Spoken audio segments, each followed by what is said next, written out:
Shalom, selamat pagi Bapak Ibu Saudaraku yang dikasihi oleh Tuhan. Pagi hari ini dari gereja kita, Gereja Isa Al-Masih Jemaat Makassar, kami sebagai hamba-hamba Tuhan, rohaniawan di gereja kita, akan terus menyapa Bapak Ibu Saudaraku semua setiap hari melalui renungan-renungan pagi. Selagi kita masih harus berdiam di rumah kita masing-masing, kita menunggu waktu yang Tuhan tentukan bagi kita, sehingga kondisi dan keadaan ini boleh pulih kembali, dan kita semua bisa kembali beraktivitas seperti sedia kala, termasuk kita bisa kembali beribadah dan melayani Tuhan bersama-sama. Oleh karena itu, mari pagi ini, mari kita siapkan waktu kita sejenak. Mari buka hati kita untuk kita bersama-sama belajar dan merenungkan firman Tuhan, yang saya percaya akan menuntun langkah kehidupan kita, yang akan memberikan kekuatan dan kemenangan dalam kehidupan kita sepanjang hari ini. Nah, untuk itu mari kita siapkan hati kita untuk diisi dengan kebenaran firman Tuhan hari ini. Mari kita berdoa. Bapa yang baik, sertai kami hari ini, berbicara kepada kami hari ini, biar kebenaran-Mu, firman-Mu mengisi hidup kami, menguatkan kami sepanjang hari ini. Dalam nama Tuhan Yesus kami berdoa. Amin. Nah, Bapak Ibu Saudaraku, hari ini saya ingin berbicara tentang ujian dan pergumulan dalam kehidupan. Di dalam Yakobus 1 ayat 2 dan 4 saya akan baca untuk kita. Firman Tuhan berkata begini, "Saudara-saudaraku, anggaplah sebagai suatu kebahagiaan apabila kamu jatuh ke dalam berbagai-bagai pencobaan.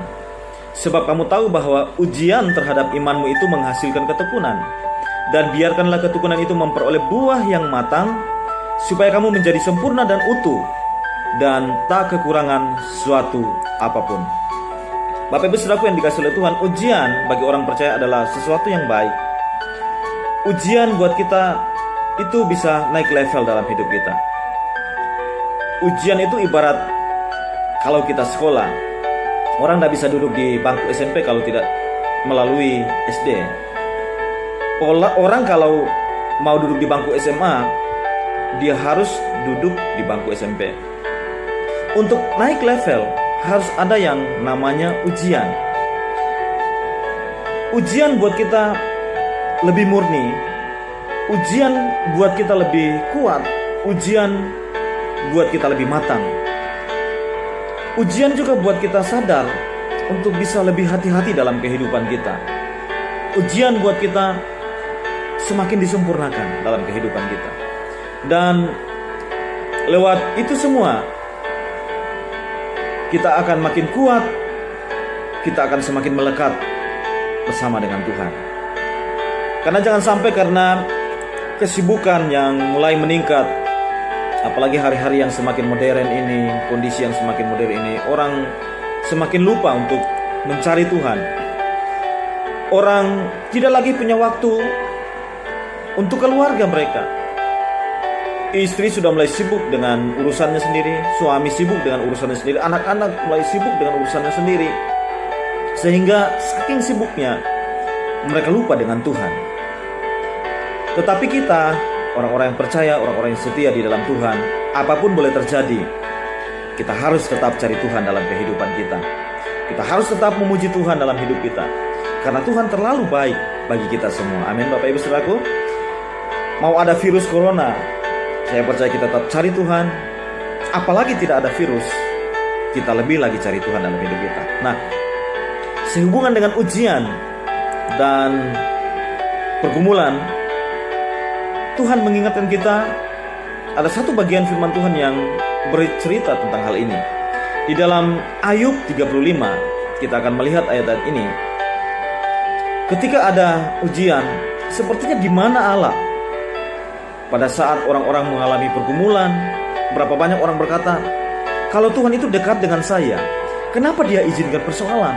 Kalau Tuhan itu dekat dengan saya, kenapa diizinkan masalah, ujian? Kalau Tuhan dekat dengan saya, kenapa Dia izinkan ini terjadi dalam kehidupan saya? Sebagian orang mungkin bertanya, kalau Tuhan itu baik, Kenapa dia izinkan persoalan? Kalau Tuhan itu baik, kenapa dia izinkan masalah? Kenapa harus ada virus corona yang melanda bangsa ini, bahkan melanda dunia ini, sehingga begitu banyak orang yang harus susah menghadapi ini, kesulitan menghadapi ini? Ada orang yang pernah bilang begini, Pak, kan setiap minggu di gereja-gereja kan didoakan itu untuk keselamatan bangsa, didoakan keamanan bangsa, ketentraman bangsa, bencana alam dan lain sebagainya. Setiap hari gereja apapun ada doanya seperti itu, ada doa syafaatnya seperti itu. Tetapi kenapa ada gejolak, ada ekonomi, bencana dan lain sebagainya? Belum selesai, tiba-tiba muncul lagi COVID-19 ini. Kenapa ini bisa terjadi? Lalu saya berpikir, saya merenungkan. Iya, benar juga. Selalu memang di gereja-gereja pasti itu ada didoakan tentang keselamatan, keamanan, kedamaian, tentang perlindungan Tuhan untuk bangsa dan negara, bahkan untuk kota, supaya dijauhkan dari bencana alam dan lain sebagainya. Lalu pertanyaannya adalah, di mana Allah? Kalau Allah dekat dengan kita, kenapa semuanya itu terjadi? Nah, saya ingin kita melihat dari kisah Ayub ini, dan kita akan jawab bersama, sehingga kita mengerti mengapa ada ujian, ada pergumulan. Di mana Allah ketika kita menghadapi ujian atau pergumulan dalam kehidupan kita? Nah, saya akan baca buat Bapak Ibu Saudaraku, Ayub 35 ayat 9 dan ayat yang 10 berkata begini, orang menjerit oleh karena banyaknya penindasan, berteriak minta tolong oleh karena kekerasan orang-orang yang berkuasa. Tetapi orang tidak bertanya, di mana Allah yang membuat aku dan yang membuat nyanyian, pujian di waktu malam. Bapak Ibu Saudaraku yang kekasih di dalam Tuhan, bicara malam itu selalu bicara soal persoalan, pergumulan, masalah. Dan Alkitab berkata bahwa Allah kita adalah Allah yang memberikan nyanyian pada waktu malam. Semua orang bisa bernyanyi tatkala hatinya gembira. Semua orang bisa bernyanyi tatkala ketika dia dengar kabar yang baik. Gampang memuji Tuhan waktu segala berkat itu datang.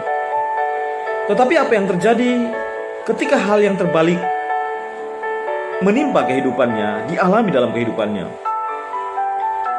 Waktu mereka susah, waktu mereka mengalami pergumulan, persoalan, apakah hatinya masih bisa bergembira? Dengar berita yang tidak baik, melihat keadaan, kondisi yang tidak baik, bagaimana hati mereka? Nah, Bapak Ibu Saudaraku yang saya kasih dalam Tuhan, ini yang saya sebut sulit buat kebanyakan orang untuk menyanyikan nyanyian di waktu malam. Ketika ujian datang, pergumulan datang, persoalan datang, berapa banyak orang yang tidak mencari Tuhan? Berapa banyak orang yang tidak berdoa, menyembah Tuhan, mencari wajah Tuhan? Sebagian orang akan sulit untuk mencari Tuhan. Sebagian orang akan sulit untuk mencari pertolongan dari Tuhan. Sulit untuk memuji Tuhan tatkala kegelapan ada dalam kehidupan mereka. Sulit untuk berkata, tetap Allahku baik di tengah pergumulan dan masalah. Tetapi kita harus percaya, pergumulan boleh kita hadapi, masalah boleh kita hadapi, keadaan yang kita alami boleh tidak baik, tetapi Allah kita adalah Allah yang tetap baik. Dan Allah kita tidak pernah sedikit pun, sedetik pun meninggalkan kita, orang-orang yang setia, orang-orang yang percaya kepadanya. Karena rancangannya selalu yang terbaik dalam kehidupan kita. Itu sebabnya Ayub mengajarkan kepada kita.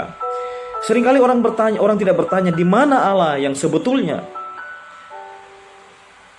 Di mana Allah sebetulnya yang memberikan nyanyian dan pujian di waktu malam? Mungkin hari ini orang mengeluh dan berkata, Tuhan, saya kan sudah berdoa, saya kan percaya Tuhan, kenapa keadaannya seperti ini? Kenapa bisa seperti ini? Nah, kita belajar Bapak Ibu Saudaraku yang dikasihi oleh Tuhan, ada perkara yang firman Tuhan Allah mau jelaskan kenapa harus ada ujian, kenapa harus ada pergumulan. Di mana Allah saat kita alami pergumulan? Saya temukan yang pertama bahwa di dalam Sefanya saya baca buat Bapak Saudaraku, firman Tuhan berkata begini. Pada hari itu akan dikatakan kepada Yerusalem, janganlah takut, hai Sion, janganlah tanganmu menjadi lemah lesu. Tuhan Allahmu ada di antara kamu sebagai pahlawan yang memberi kemenangan. Ia bergirang karena engkau dengan sukacita. Ia membaharui engkau dalam kasih-Nya. Ia bersorak-sorak karena engkau dengan bersorak-sorak. Sebab pada hari pertemuan raya aku akan mengangkat malapetaka daripadamu, sehingga oleh karenanya engkau tidak lagi menanggung cela. Dan ayat-ayat yang selanjutnya. Di mana Allah? Di mana Tuhan saat kita alami ujian atau pergumulan? Dari Sefanya ini kita dapat jawaban. Dari Sefanya 3 ayat 16, Bapak Ibu boleh baca beberapa ayat di situ. Yang pertama, bahwa Allah itu ada di antara kita. Dan Allah yang tepat ada di antara kita bukan berarti Dia menghalaukan kita dari kesusahan ini. Bukan berarti Dia tidak izinkan kita hidup dalam kesulitan ini, dalam masalah ini. Tetapi Tuhan izinkan kita lewati ujian. Tuhan izinkan kita ada dalam kondisi sulit ini. Bisa jadi untuk melatih kita, bisa jadi untuk mengajar kita, supaya kita bisa kuat menghadapi pergumulan dan ujian dalam kehidupan kita. Allah yang ada di antara kita bukan Allah yang menghalau kita dari situasi yang sulit, tetapi Allah yang mengizinkan kita masuk dalam kondisi ini. Allah tidak berada jauh. Keadaan boleh menyakitkan kita, situasi boleh berat bagi sebagian orang, bagi kita semua. Tetapi jangan pernah putus asa, jangan pernah kecewa, jangan lemah semangat kita. Kata Alkitab, karena Tuhan bergirang jika engkau dengan bersukaria. Bapak Ibu Saudaraku, setan ingin melihat kita putus asa.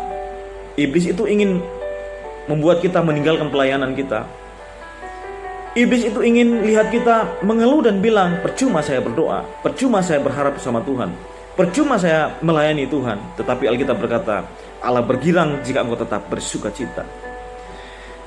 Mungkin sebagian orang akan berkata, bagaimana saya menghadapi kondisi ini? Bagaimana saya menghadapi pergumulan ini, tantangan ini? Lalu saya tetap bersuka cita. Jawaban saya, tetap bisa bersuka cita. Yang pertama, karena kita tahu Allah tidak pernah memiliki rancangan kecelakaan buat kita semua. Yang kedua, karena kita tahu bahwa kita adalah umat ketebusan Allah. Yang ketiga, karena kita tahu kita adalah umat yang lebih dari pemenang. Nah, Bapak Saudaraku, dengar baik, di mana Allah pada saat kita mengalami pergumulan, di mana Allah pada saat hati kita mungkin kecewa, di mana Allah ketika dunia menakutkan, kesulitan hidup sangat-sangat menakutkan. Jawaban saya sederhana, Allah ada di antara kita sebagai pahlawan yang akan memberikan kemenangan buat kita.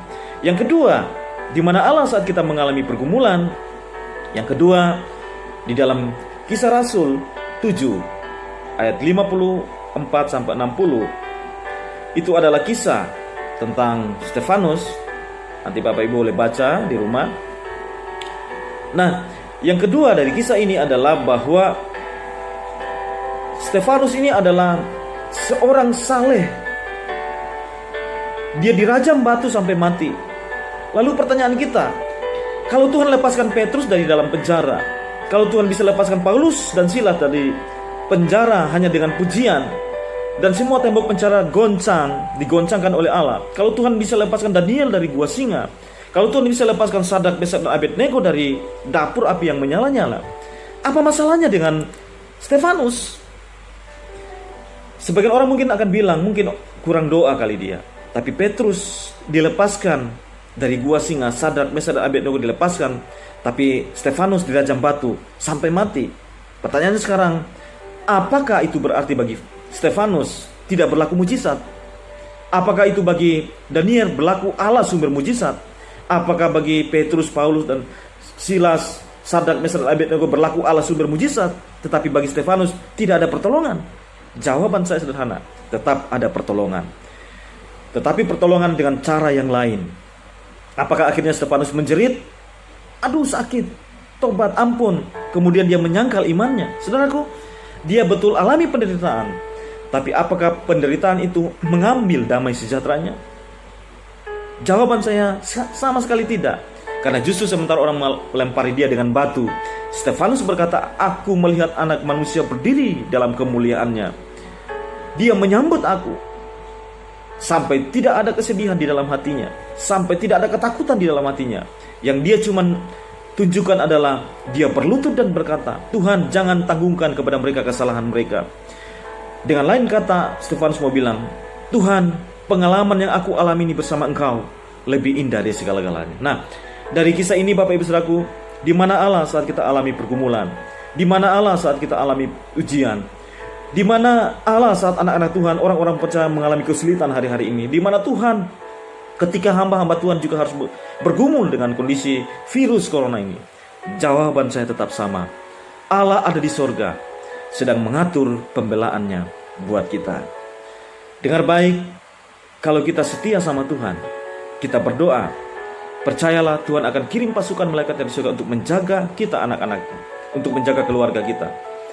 Allah ada di surga untuk mengatur pembelaan buat kita, saudara dan saya. Karena Tuhan mengasihi kita semua. Itu sebabnya selalu saya percaya bahwa perlindungan orang benar bukan datangnya dari manusia, tetapi perlindungan orang benar datangnya dari pihak Allah kita. Itulah yang sedang dialami oleh Stefanus.